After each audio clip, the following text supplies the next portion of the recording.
আমি মা হয়ে গেলাম। আমার মা তো আমাকে সারাটা দিন বকতো মারতো, এবার আমিও ওকে বকবো মারবো? ও কি আমার মতো হবে?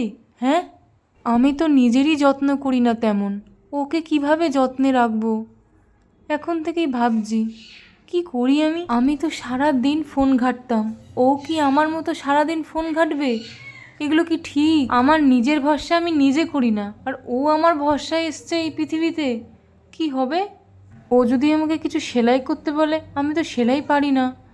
এ কি, আমি তো এতদিন মাকে দিয়েই সেলাই করাতাম, এখন কে করবে? এই, আমি তো এখনও কার্টুন দেখি, তাহলে ও আর আমি একসাথে বসে কার্টুন দেখবো?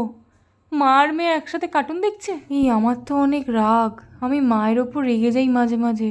ও যদি আমার ওপর রেগে যায়, তখন আমি বকে দেবো। হ্যাঁ, শাকসবজির কথা শুনলেই আমি কেমন নাট ছিটকাই।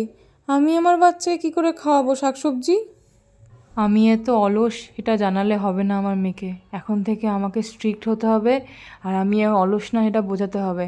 আর আগের মতো ওরকম চললে হবে না, এখন অন্যরকম লাইফ আমার, অন্যরকমভাবে চলবো।